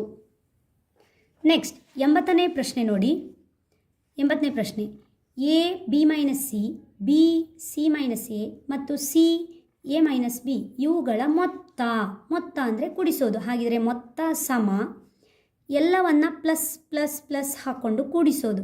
ಈಗ ಗುಣಿಸಿ, ಇದನ್ನು ಗುಣಿಸಿದರೆ ಏನಾಗ್ತದೆ, ಪ್ಲಸ್ ಇಂಟು ಪ್ಲಸ್ ಪ್ಲಸ್ ಆಗುತ್ತೆ. A into B A B, plus into minus minus A into C A C, plus into plus plus B into C B C, plus into minus minus B into A B, B A ಅಂದರೂ ಒಂದೇ, A B ಅಂದರೂ ಒಂದೇ, plus into plus plus C into A C A ಅಥವಾ A C, plus into minus minus C into B C B ಅಥವಾ B C, ಎರಡೂ ಒಂದೇ. ಹಾಗಿದ್ರೆ ನೋಡಿ, plus A B minus A B ಇವೆರಡೂ ಒಂದೇ ಇದೆ, ಸಜಾತಿ ಪದ cancel. Minus A C plus A C ಇವೆರಡೂ cancel. B C plus B C minus B C ಇವೆರಡೂ ಕ್ಯಾನ್ಸಲ್. ಏನು ಉಳಿಲೇ ಇಲ್ಲ ಇಲ್ಲಿ, ಹಾಗಾಗಿ 0. ಮೊತ್ತ ಏನು ಬರುತ್ತೆ, 0. ಸರಿಯಾದ ಉತ್ತರ 0. ಅರ್ಥ ಆಯಿತು ಅಂದ್ಕೊಂಡಿದ್ದೇನೆ. ನೆಕ್ಸ್ಟ್ 81ನೇ ಪ್ರಶ್ನೆ ನೋಡಿ, ಹೀಗಿದೆ. ರೂಟ್ನಲ್ಲಿ ಸಂಖ್ಯೆಗಳನ್ನು ಕೊಟ್ಟಿದ್ದಾರೆ, ಮಧ್ಯದಲ್ಲಿ ಪ್ಲಸ್ ಕೊಟ್ಟಿದ್ದಾರೆ, ಇದರ ಬೆಲೆ ಏನು ಅಂತ ಕೊಟ್ಟಿದ್ದಾರೆ. Root 84 plus root 248 plus root 64 ಇದರ ಬೆಲೆ ಎಷ್ಟು ಅಂತ ಕೇಳಿದ್ದಾರೆ. ಇದನ್ನು ಹೇಗೆ ಬಿಡಿಸೋದು ನೋಡಿ. ಹೇಗೆ ಬಿಡಿಸೋದಂದರೆ, ರೂಟ್ 84 ಪ್ಲಸ್ ಕೊಟ್ಟ ಪ್ರಶ್ನೆಯನ್ನು ಬರ್ಕೊಂಡು ಸಮ ರೂಟ್ ಆಫ್, ಕೊನೆಯಿಂದ ಬಿಡಿಸ್ಕೊಂಡು ಹೋಗಿ ನೀವು, ಆಗ ಈಸಿ ಆಗ್ತದೆ answer. Root of 84 plus root 248 plus root 64ರ ಬೆಲೆ ಅಂದರೆ 64ರ ವರ್ಗಮೂಲ 8. ಈ 8ನ್ನು 248ಕ್ಕೆ ಕೂಡಿಸಿ 256 ಆಯಿತು, ಉಳಿದದ್ದು ಹಾಗೆ ಇಡೋದು. 256ರ ವರ್ಗಮೂಲ 16, 16ನ್ನು 84ಕ್ಕೆ ಕೂಡಿಸಿ 100, 100ರ ವರ್ಗಮೂಲ 10. ಸರಿಯಾದ ಉತ್ತರ 10. ಅರ್ಥ ಆಯಿತು ಅಂದ್ಕೊಂಡಿದ್ದೇನೆ. ನೆಕ್ಸ್ಟ್ 82ನೇ ಪ್ರಶ್ನೆ ನೋಡಿ. 8, 12, 20 ಎಕ್ಸ್ ಮತ್ತು 10ರ ಸರಾಸರಿ 13 ಆದರೆ ಎಕ್ಸ್ನ ಬೆಲೆಯು, ಮಕ್ಕಳೇ ನಿಮಗೆ ಈಗಾಗಲೇ ಸರಾಸರಿಯ ಲೆಕ್ಕಗಳು ಗೊತ್ತಿದ್ದಾವೆ. ಸಂಖ್ಯೆಗಳನ್ನು ಕೊಟ್ಟು ಸರಾಸರಿ ಕೇಳಿದ್ರೆ ಎಲ್ಲ ಸಂಖ್ಯೆಗಳನ್ನು ಕೂಡಿಸಿ ಎಷ್ಟು ಸಂಖ್ಯೆಗಳಿದಾವೋ ಅದರಿಂದ ಭಾಗಿಸಿದರೆ ಸರಾಸರಿ ಸಿಗ್ತದೆ. ಈಗ ನಮಗೆ ಏನು ಮಾಡಿದ್ದಾರೆ, ಸಂಖ್ಯೆಗಳಲ್ಲಿ ಒಂದನ್ನು ಗ್ಯಾಪ್ ಕೊಟ್ಟಿದ್ದಾರೆ, ಸರಾಸರಿ ಉತ್ತರ ಕೊಟ್ಟಿದ್ದಾರೆ ಅವರೇ. ಈ ಬೆಲೆ ಎಷ್ಟು ಅಂತ ಕೇಳ್ತಾರೆ, ಇಲ್ಲಿ ಯಾವ ಸಂಖ್ಯೆ ಬರ್ತದೆ ಅಂತ ಕೇಳ್ತಾರೆ. ಹೇಗೆ ಮಾಡೋದು ಇದನ್ನು ನೋಡಿ. ನಮಗೆ ಕೊಟ್ಟ ಪ್ರಾಪ್ತಾಂಕಗಳು ಏನೆಂದಿದ್ದಾವೆ, 8, 12, 20 ಎಕ್ಸ್ 10. ಅದರ ಸರಾಸರಿ ಕೊಟ್ಟಿದ್ದಾರೆ ಎಷ್ಟು, 13. ನಮಗೆ ಏನು ಕೇಳಿದ್ದಾರೆ, ಎಕ್ಸ್ ಬೆಲೆ ಎಷ್ಟು ಅಂತ ಕೇಳಿದ್ದಾರೆ.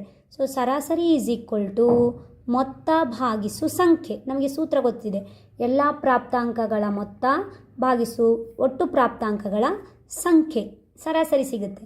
ಈಗ ನಮಗೆ ಸರಾಸರಿ ಬೆಲೆಗಳನ್ನು ತುಂಬ್ತಾ ಹೋಗಿ.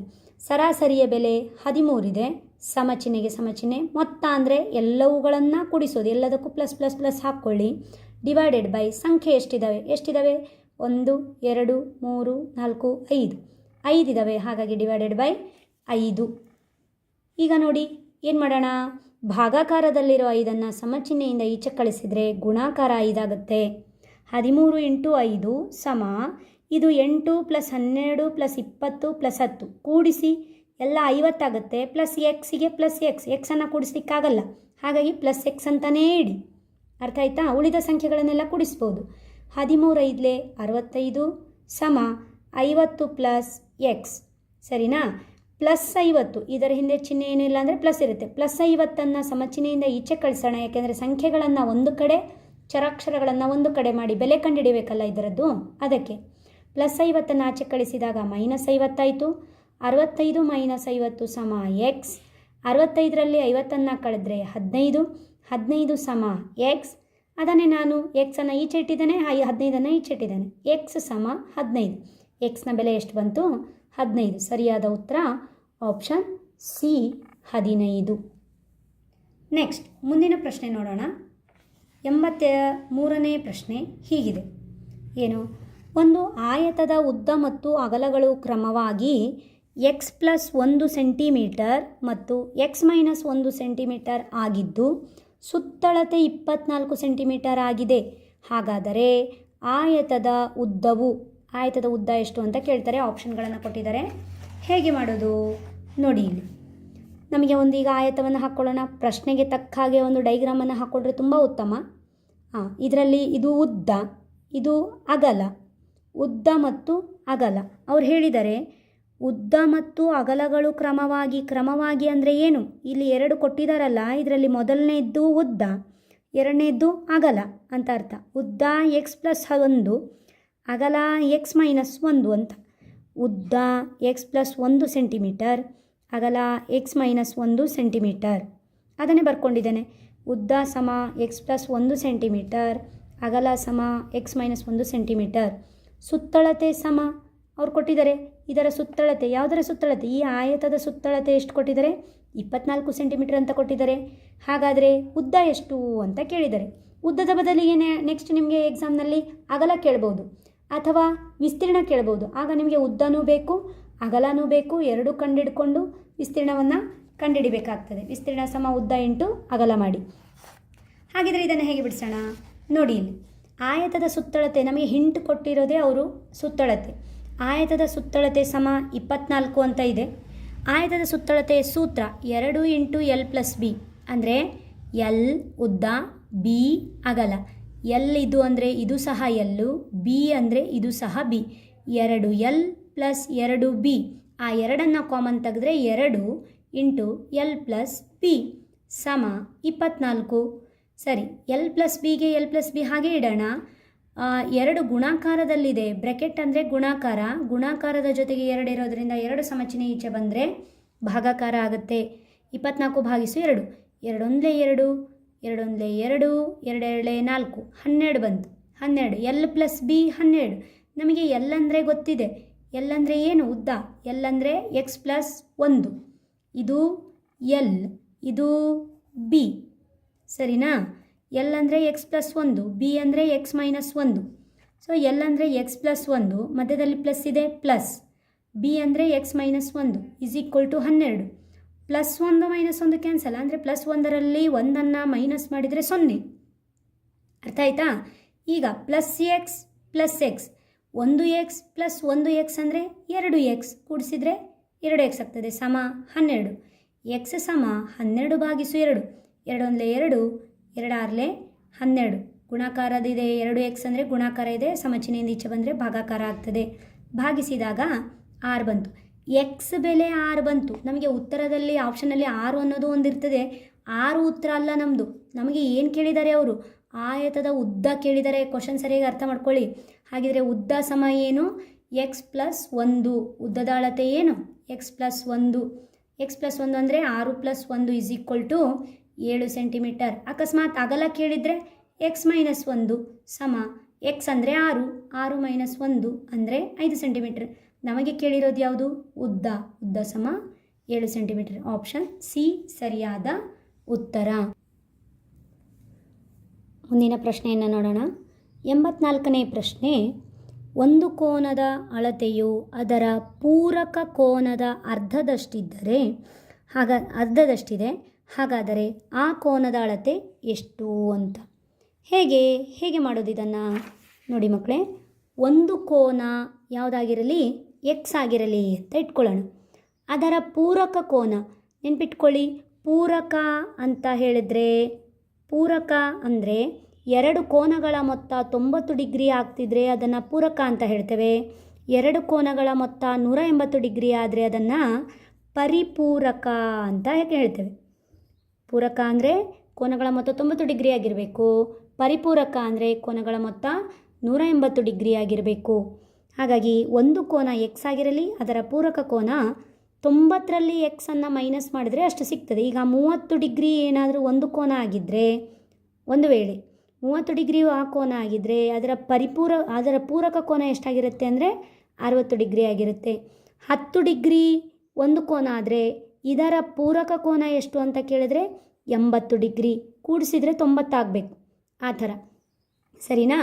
ನೆಕ್ಸ್ಟ್ ದತ್ತ ನಿಬಂಧನೆ. ಅವ್ರು ಏನು ಕೊಟ್ಟಿದ್ದಾರೆ ಕಂಡೀಷನ್ನು ನೋಡಿ. ಇಲ್ಲಿ ಒಂದು ಕೋನದ ಅಳತೆಯು, ಈ ಒಂದು ಕೋನದ ಅಳತೆಯು ಏನಾಗಿರ್ತದೆ ಅಂದರೆ ಅದರ ಪೂರಕ ಕೋನದ ಅರ್ಧದಷ್ಟಿದೆ. ಅದರ ಪೂರಕ ಕೋನ ಅಂದರೆ ಯಾವುದು? 90 ಮೈನಸ್ ಎಕ್ಸ್. ಇದರ ಅರ್ಧದಷ್ಟು ಒಂದು ಕೋನ ಇದೆ. ಇದರ ಅರ್ಧದಷ್ಟು ಒಂದು ಕೋನ ಇದೆ. ಯಾವುದರ ಅರ್ಧದಷ್ಟು? ಈ ಒಂದು ಕೋನದ ಪೂರಕ ಕೋನ ಯಾವುದಿರುತ್ತಲ್ಲ ಅದರ ಅರ್ಧದಷ್ಟು ಯಾವ ಕೋನ ಇದೆ? ಒಂದು ಕೋನ ಇದೆ. ಹಾಗಿದ್ರೆ ಆ ಕೋನವನ್ನು ಕಂಡುಹಿಡಿಬೇಕು. ನೋಡಿ ಇಲ್ಲಿ ಇದನ್ನು ಬಿಡಿಸ್ತಾ ಹೋಗೋಣ. ಹೇಗಾಗ್ತದೆ? ಭಾಗಾಕಾರದಲ್ಲಿರೋ ಎರಡನ್ನು ಸಮಚಿಹ್ನೆಯಿಂದ ಈಚೆ ತೆಗೆದ್ರೆ ಗುಣಾಕಾರ ಆಗ್ತದೆ. 2 ಇಂಟು ಎಕ್ಸ್ ಸಮ 90 ಮೈನಸ್ ಎಕ್ಸಿಗೆ 90 ಮೈನಸ್ ಎಕ್ಸ್. 2x ಮೈನಸ್ ಎಕ್ಸನ್ನು ಈಚೆ ತಗೊಳ್ಳೋಣ. ಅಂದರೆ ಚರಾಕ್ಷರಗಳನ್ನೆಲ್ಲ ಒಂದು ಕಡೆ ಮಾಡಿ ಸಂಖ್ಯೆಗಳನ್ನು ಒಂದು ಕಡೆ ಮಾಡ್ಬೋದು. ಮೈನಸ್ ಎಕ್ಸ್ ಸಮಚಿಹ್ನೆಯಿಂದ ಈಚೆಗೆ ಬಂದಾಗ ಪ್ಲಸ್ ಎಕ್ಸ್ ಆಗುತ್ತೆ, ಸಮ 90 ಡಿಗ್ರಿ. 2x ಪ್ಲಸ್ ಎಕ್ಸ್ ಅಂದರೆ 3x ಸಮ 90 ಡಿಗ್ರಿ. 3x ಅಲ್ಲಿ ಗುಣಾಕಾರ ಇದೆ, 3 ಮತ್ತು ಎಕ್ಸ್ ಗುಣಾಕಾರ ಇದೆ. 3 ಸಮಚಿಹ್ನೆಯಿಂದ ಈಚೆ ಬಂದರೆ ಭಾಗಾಕಾರ ಆಗುತ್ತೆ. ಭಾಗಾಕಾರ ಅಂದರೆ 3 1 3, 3 3 9, 0 ಎಕ್ಸ್ ಸಮ 30 ಡಿಗ್ರಿ. ನಮಗೆ ಕೇಳಿರೋದು ಇದೇ ಸಂಖ್ಯೆ, ಅಂದರೆ ಆ ಕೋನದ ಅಳತೆ ಎಷ್ಟು ಅಂತ ಕೇಳಿದ್ದಾರೆ. ಇದರ ಪೂರಕ ಕೋನ ಎಷ್ಟಾಗ್ತದೆ ಅಂತ ಕೇಳಿದಾಗ 90ರಲ್ಲಿ ಇದನ್ನು ಕಳಿಬೇಕು. ಪೂರಕ ಕೋನ ಎಷ್ಟು ಅಂತ ಕೇಳಿದ್ರೆ 90 ಮೈನಸ್ ಎಕ್ಸ್ ಅಂತ ಹಾಕಿ ಎಕ್ಸ್ ಬೆಲೆ ಇಲ್ಲಿ ಹಾಕಬೇಕು. ಆಗ 60 ಸಿಗುತ್ತೆ. 60 ಉತ್ತರ ಆಗ್ತದೆ. ಅವಾಗ ಪೂರಕ ಕೋನ ಕೇಳಿದರೆ ಆ ಕೋನ ಯಾವುದು ಅಂತ ಕೇಳಿದ್ರೆ ಆ ಕೋನದ ಅಳತೆ ಎಕ್ಸ್ ಇದೆ. ಹಾಗಾಗಿ ಎಕ್ಸೇ ಉತ್ತರ ನಮ್ಮದು. ಸರಿಯಾದ ಉತ್ತರ ಬಿ ಆಗುತ್ತೆ. ಮುಂದಿನ ಪ್ರಶ್ನೆ ನೋಡೋಣ. 85ನೇ ಪ್ರಶ್ನೆ ಹೀಗಿದೆ. ಬಹುಭುಜಾಕೃತಿಯ ಒಂದು ಶೃಂಗದಿಂದ ಸಾಧ್ಯವಿರುವ ಎಲ್ಲ ಕರ್ಣಗಳನ್ನು ಎಳೆದಾಗ ಉಂಟಾದ ತ್ರಿಭುಜಗಳ ಸಂಖ್ಯೆ 18 ಆಗಿದೆ. ಹಾಗಾದರೆ ಆ ಬಹುಭುಜಾಕೃತಿಯ ಬಾಹುಗಳ ಸಂಖ್ಯೆ ಎಷ್ಟು? ಬಹುಭುಜಾಕೃತಿ ಇದೆ. ಬಹುಭುಜಾಕೃತಿ ಅಂದರೆ 3 ಅಥವಾ 3ಕ್ಕಿಂತ ಹೆಚ್ಚು ಬಾಹುಗಳನ್ನೊಳಗೊಂಡ ಆಕೃತಿಯನ್ನು ಬಹುಭುಜಾಕೃತಿ ಅಂತ ಕರಿತೇವೆ.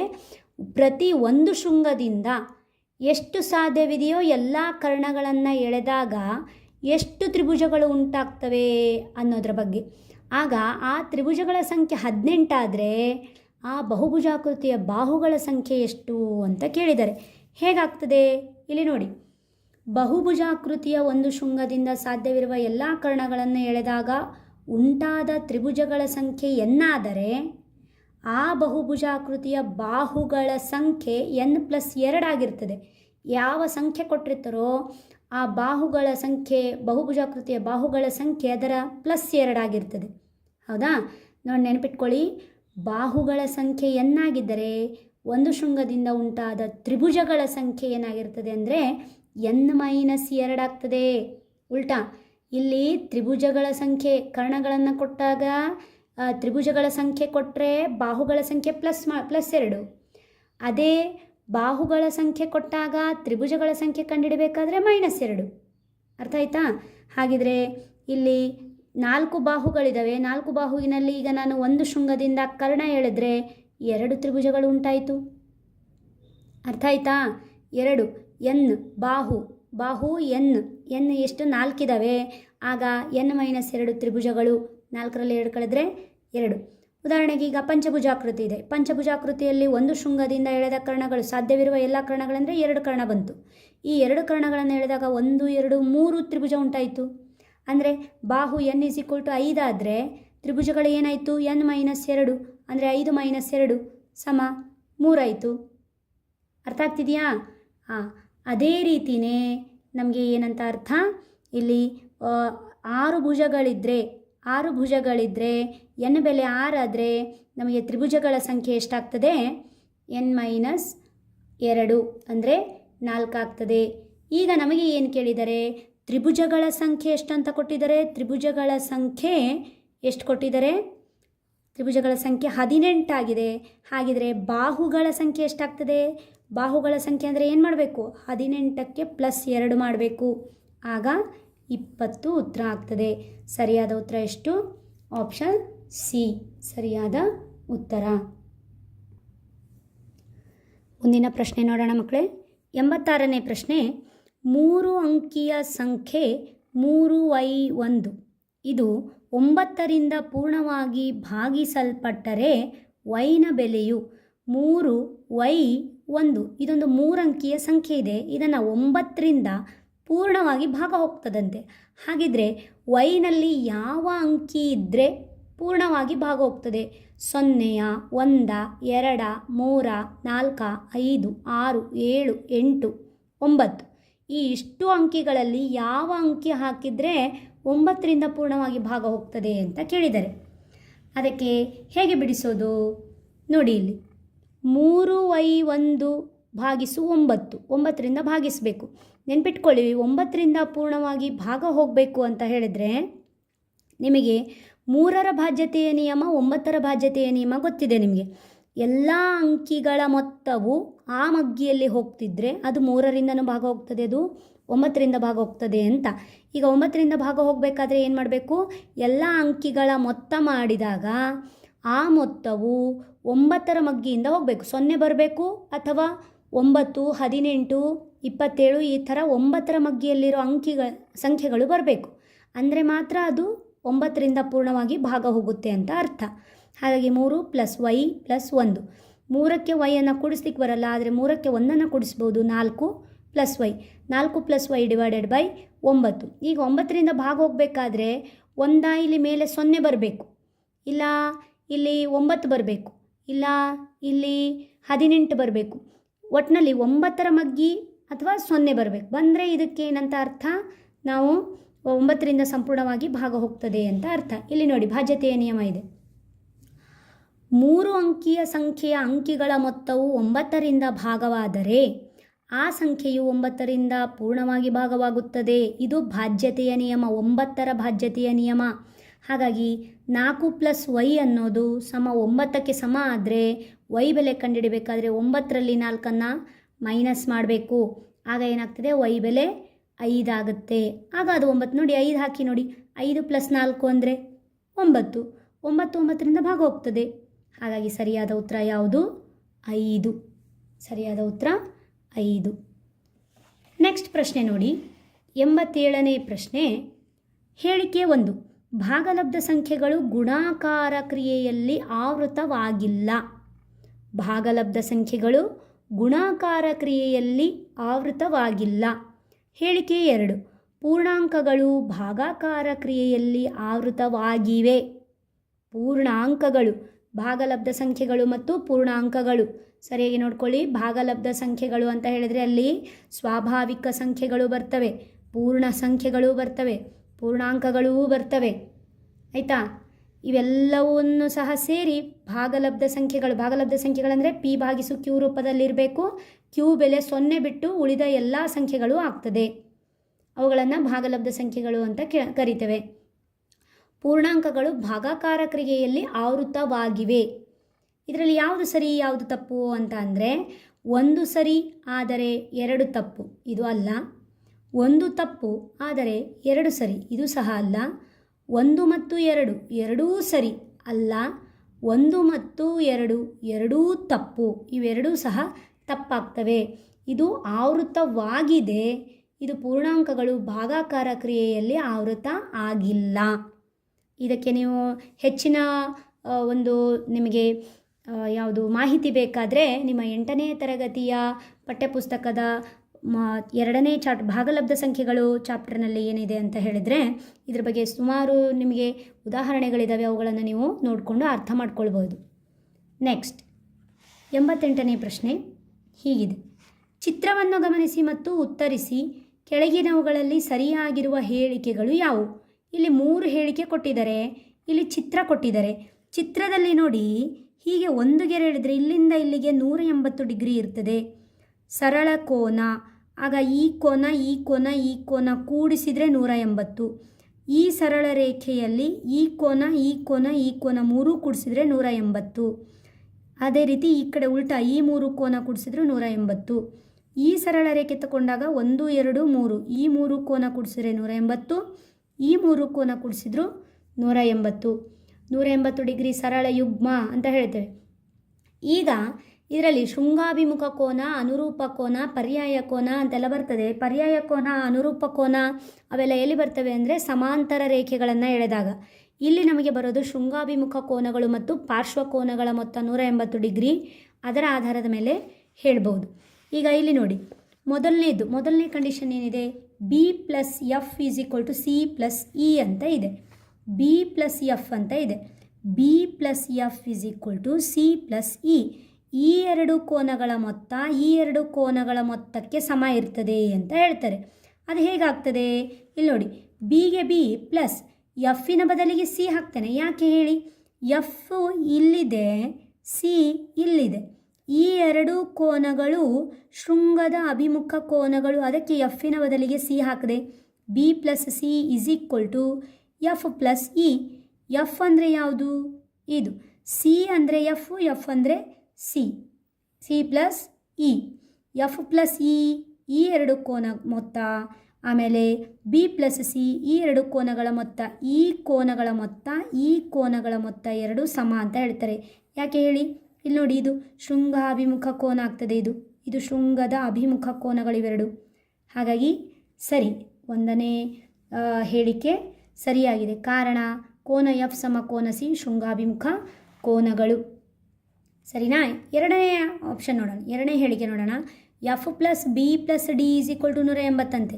ಎಫ್ ಇಲ್ಲಿದೆ, ಎಫ್ ಬಿ ಡಿ, ಇಲ್ಲೊಂದು ಕೋನ ಇಲ್ಲೊಂದು ಕೋನ ಇಲ್ಲೊಂದು ಕೋನ, ಈ 3 ಕೋನ ಕೂಡಿಸಿದರೆ 180 ಆಗ್ತದೆ ಅಂತ ಹೇಳ್ತಿದ್ದಾರೆ.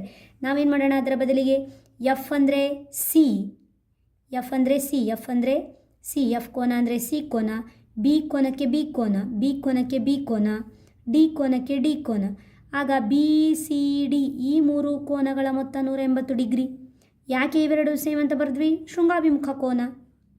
ಅದಕ್ಕೆ ಎಫ್ ಬದಲಿಗೆ ಸಿ ಬರೆದದ್ದು. ಆಗ ಸಿ ಬಿ ಡಿ 3 ಕೂಡಿಸಿದ್ರೆ 180 ಡಿಗ್ರಿ ಬರ್ತದೆ. ಯಾಕೆಂದರೆ ಸರಳ ಯುಗ್ಮ. ಹಾಗಾಗಿ 2ನೇ ಹೇಳಿಕೆಯೂ ಸಹ ಸರಿಯಾಗಿದೆ. ನೆಕ್ಸ್ಟ್ 3ನೇ ಹೇಳಿಕೆ ನೋಡಿ. A plus b is equal to e plus d. A plus b ಇದೆರಡು ಕೋನಗಳ ಮೊತ್ತ ಇಲ್ಲಿಂದ ಇಲ್ಲಿಗೆ is equal to e plus d. E plus d ಅಂದರೆ ಇಲ್ಲಿಂದ ಇಲ್ಲಿಗೆ ಈ 2 ಕೋನಗಳ ಮೊತ್ತ ನೋಡಿ. ಆಗ ಏನಾಗ್ತದೆ? ಈ ರೇಖೆ ಆಮೇಲೆ ಈ ರೇಖೆ, ಇವೆರಡು ರೇಖೆಗಳ ಶೃಂಗಾಭಿಮುಖ ಕೋನಗಳಿವೆರಡು ಇಲ್ಲಿಂದ ಇಲ್ಲಿಗೆ. ಅರ್ಥ ಆಯ್ತಾ? ಹಾಗಾಗಿ ಶೃಂಗಾಭಿಮುಖ ಕೋನಗಳು ಯಾವಾಗಲೂ ಸಮವಾಗಿರ್ತವೆ. ಹಾಗಾಗಿ 3ನೇ ಹೇಳಿಕೆಯು ಸಹ ಸರಿ. 3 ಹೇಳಿಕೆಗಳು ಸರಿಯಾಗಿವೆ. ಸರಿಯಾದ ಉತ್ತರ ಆಪ್ಷನ್ ಡಿ. 1 2 3 3 ಸರಿಯಾಗಿವೆ. ಮುಂದಿನ ಪ್ರಶ್ನೆ 89ನೇ ಪ್ರಶ್ನೆ. ಶಾಲೆಯೊಂದರಲ್ಲಿ 8ನೇ ತರಗತಿಯ ವಿದ್ಯಾರ್ಥಿಗಳು ಪ್ರವಾಹ ಪರಿಹಾರ ನಿಧಿಗೆ ಒಟ್ಟಾರೆ 10,201 ರೂಗಳನ್ನು ಕೊಟ್ಟರು. ಪ್ರತಿ ವಿದ್ಯಾರ್ಥಿಯು ತರಗತಿಯಲ್ಲಿನ ವಿದ್ಯಾರ್ಥಿಗಳ ಸಂಖ್ಯೆಯಷ್ಟೇ ಹಣವನ್ನು ದಾನವಾಗಿ ಕೊಟ್ಟರೆ ತರಗತಿಯಲ್ಲಿನ ವಿದ್ಯಾರ್ಥಿಗಳ ಸಂಖ್ಯೆ ನೋಡಿ, ಇದೊಂದು ಸ್ವಲ್ಪ ಅಪ್ಲಿಕೇಬಲ್ ಆಗಿ ಇದೆ. ಆದರೆ ಇದು ವರ್ಗ ಸಂಖ್ಯೆಗಳು, ವರ್ಗ ಮತ್ತು ವರ್ಗಮೂಲಗಳು ಆ ಪಾಠದ ಮೇಲೆ ಬರುವಂಥ ಪ್ರಶ್ನೆ. ಏನು ಹೇಳಿದ್ದಾರೆ? ದುಡ್ಡನ್ನು ಕಲೆಕ್ಟ್ ಮಾಡಿದ್ದಾರೆ ಮಕ್ಕಳು. ದುಡ್ಡು ಹೇಗೆ ಕಲೆಕ್ಟ್ ಮಾಡಿದ್ದಾರೆ, ಎಷ್ಟೆಷ್ಟು ಕಲೆಕ್ಟ್ ಮಾಡಿದ್ದಾರೆ ಅಂದರೆ, ಈಗ ಒಂದು ಕ್ಲಾಸಿನಲ್ಲಿ 5 ಜನ ಇದ್ದರೆ ಪ್ರತಿಯೊಬ್ಬರು 5 ರೂಪಾಯಿಯನ್ನು ಕಲೆಕ್ಟ್ ಮಾಡಿ ಕೊಟ್ಟಾಗೆ ಆಗ 25 ರೂಪಾಯಿ ಆಯಿತು. ಒಂದು ಕ್ಲಾಸಿನಲ್ಲಿ 10 ಜನ ಇದ್ದರೆ ಪ್ರತಿಯೊಬ್ಬರು 10 ರೂಪಾಯಿ ಕಲೆಕ್ಟ್ ಮಾಡಿ 10 100 ರೂಪಾಯಿಯನ್ನು ಕಲೆಕ್ಟ್ ಮಾಡಿ ಕೊಟ್ಟಾಗಾಯಿತು. ಈಗ ಅವರು ಕಲೆಕ್ಟ್ ಮಾಡಿರೋದೆಷ್ಟು? 10,201 ರೂಪಾಯಿ. ಇದು ಎಷ್ಟು ಜನರಿಗೆ, ಎಷ್ಟು ಆ ಕ್ಲಾಸಿನಲ್ಲಿ ಎಷ್ಟು ಮಕ್ಕಳಿದ್ದಾರೆ ಮತ್ತು ಪ್ರತಿಯೊಬ್ಬರು ಎಷ್ಟು ದುಡ್ಡನ್ನು ಹಾಕಿದ್ದಾರೆ ಅಂತ ಕಂಡುಹಿಡಿಬೇಕು. ಅಂದರೆ ಅದರ ಅರ್ಥ ಅದರ ವರ್ಗಮೂಲ ಕಂಡುಹಿಡಿಯೋದು. ನೋಡಿ ಇಲ್ಲಿ ಪ್ರವಾಹ ಪರಿಹಾರ ನಿಧಿಗೆ ಕೊಟ್ಟ ಹಣ ಎಷ್ಟು? 10,201 ರೂಪಾಯಿ. ತರಗತಿಯಲ್ಲಿನ ವಿದ್ಯಾರ್ಥಿಗಳ ಸಂಖ್ಯೆಯಷ್ಟೇ ಹಣ ಅಂತ ಹೇಳಿದ್ರೆ ಇದರ ಅರ್ಥ ಏನು? ಇದರ ವರ್ಗಮೂಲ ಕಂಡುಹಿಡಿಬೇಕು. 10,201ರ ವರ್ಗಮೂಲ ಎಷ್ಟು ಅಂದರೆ 101. ಹೇಗೆ ಕಂಡುಹಿಡಿಯೋದು? ನೀವು ಅಪವರ್ತನ ವಿಧಾನದಿಂದ ಕಂಡುಹಿಡಿಬೋದು. ಹೇಗೆ? ಈಗ 10,201ನ್ನು ಭಾಗಿಸ್ತಾ ಅಪವರ್ತಿಸ್ತಾ ಹೋಗೋದು, ಎರಡೆರಡರ ಗುಂಪನ್ನು ಮಾಡೋದು. ಆಗ ನಿಮಗೆ ಎಷ್ಟು ಬರ್ತದೆ? 101 ಉತ್ತರ ಬರ್ತದೆ. ಬೇಕಿದ್ರೆ ನೀವು ಕ್ರಾಸ್ ಚೆಕ್ ಮಾಡ್ಕೊಂಡು ನೋಡಿ. ವಿದ್ಯಾರ್ಥಿಗಳು 101 ಜನ ಇದ್ದಾರೆ. ಹಾಗಿದ್ರೆ ಪ್ರತಿಯೊಬ್ಬರೂ ಎಷ್ಟು ಹಣ ಹಾಕಿದ್ದಾರೆ? 101 ರೂಪಾಯಿ ಹಾಕಿದ್ದಾರೆ. 101ಕ್ಕೆ 101ರಿಂದ ಗುಣಿಸಿ ಉತ್ತರ ಎಷ್ಟು ಬರ್ತದೆ? 10,201 ರೂಪಾಯಿ ಬರುತ್ತೆ. ಹಾಗೆ ಈಗ ಕೊನೆಯ ಪ್ರಶ್ನೆಯನ್ನು ನೋಡೋಣ. 90ನೇ ಪ್ರಶ್ನೆ ಹೀಗಿದೆ. ಈ ಕೆಳಗಿನ ಸಂಖ್ಯೆಗಳಲ್ಲಿ 3, 6, 9ರಿಂದ ಪೂರ್ಣವಾಗಿ ಭಾಗವಾಗುವ ಒಂದು ಸಂಖ್ಯೆ. ಪೂರ್ಣವಾಗಿ ಭಾಗವಾಗುವ ಸಂಖ್ಯೆ ಯಾವುದು ಅಂತೆ? ನೀವೇನು ಮಾಡಬೇಕು? 4 ಆಪ್ಷನ್ಗಳನ್ನು ಕೊಟ್ಟಿದ್ದಾರಲ್ಲ, 4 ಆಪ್ಷನ್ಗಳನ್ನು ಒಂದು ಆಪ್ಷನನ್ನು ತಗೊಳ್ಬೇಕು. 3ರಿಂದ 6ರಿಂದ 9ರಿಂದ ಭಾಗಿಸಬೇಕು. ಶೇಷ 0 ಬರಬೇಕು. 3 ಭಾಗಿಸಿದಾಗಲೂ ಶೇಷ 0 ಬರಬೇಕು. ಅಂಥ ಉತ್ತರ ಯಾವುದಾಗ್ತದೆ ಅಂತ ಕೇಳಿದ್ದಾರೆ. ಈಗ ನಾನು ಆಪ್ಷನ್ ಎ ಅನ್ನು ತಗೊಂಡಿದ್ದೇನೆ. ಎ ತಗೊಂಡು 3ರಿಂದ ಭಾಗಿಸಿದ್ದೇನೆ, ಅಂದರೆ 162ಕ್ಕೆ 6ರಿಂದ ಭಾಗಿಸಿದ್ದೇನೆ, 162ಕ್ಕೆ 9ರಿಂದ ಭಾಗಿಸಿದ್ದೇನೆ. ಭಾಗಿಸಿದಾಗ 3 1 3, 3 5 15, 1 ಉಳಿತು 12 ಆಯಿತು, 3 4 12, 54 ಉತ್ತರ ಬಂತು. ನೆಕ್ಸ್ಟ್ ಎರಡನೇದ್ದು 6ರಿಂದ ಭಾಗಿಸಿದ್ದೇನೆ. ಅದೇ ಆಪ್ಷನಿಗೆ, ಮೊದಲನೇ ಆಪ್ಷನಿಗೇನೆ 6ರಿಂದ ಆದರೆ 6 2 12, 4 ಉಳಿತು 42 ಆಯಿತು, 6 7 42, 27 ಉತ್ತರ ಬಂತು. ಸಂಪೂರ್ಣವಾಗಿ ಭಾಗ ಹೋಯಿತು. ಅದೇ ರೀತಿ 9ರಿಂದ ಭಾಗಿಸಿದ್ದೇನೆ. ಅವರು 9ರಿಂದ ಹೇಳಿದ್ದಾರೆ. 162ಕ್ಕೆ 9ರಿಂದ ಭಾಗಿಸಿದಾಗ 9 1 9, 7 ಉಳಿತು 72 ಆಯಿತು, 9 8 72, 18 ಬಂತು ಉತ್ತರ. ಹಾಗಾಗಿ ಅದರಿಂದ 3, 6 ಮತ್ತು 9ರಿಂದ ಪೂರ್ಣವಾಗಿ ಭಾಗವಾಗುವ ಒಂದು ಸಂಖ್ಯೆ 162. ಸರಿಯಾದ ಉತ್ತರ ಆಪ್ಷನ್ ಎ 162. ಇಲ್ಲಿಗೆ ಗಣಿತದ 90 ಪ್ರಶ್ನೆಗಳನ್ನು ನಾವೀಗ ಬಿಡಿಸಿದ ಹಾಗೆ ಆಯಿತು. ಗಣಿತದ 20 ಪ್ರಶ್ನೆಗಳನ್ನು ನಾವಿಲ್ಲಿ 71ರಿಂದ 90ರವರೆಗೆ ಇರುವಂಥ 20 ಪ್ರಶ್ನೆಗಳನ್ನು ಬಿಡಿಸಿದ್ದೇವೆ. ಎಲ್ಲರಿಗೂ ಧನ್ಯವಾದಗಳು.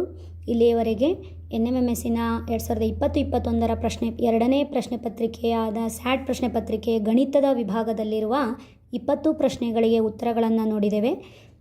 ಈ ವಿಡಿಯೋ ನಿಮಗೆ ಇಷ್ಟವಾದಲ್ಲಿ ಸಬ್ಸ್ಕ್ರೈಬ್ ಮಾಡಿ, ಲೈಕ್ ಮಾಡಿ, ಶೇರ್ ಮಾಡಿ. ಏನಾದರೂ ಅನಿಸಿಕೆಗಳಿದ್ದರೆ ಕಮೆಂಟ್ ಮೂಲಕ ಅದನ್ನು ತಿಳಿಸಿ. ಧನ್ಯವಾದಗಳು.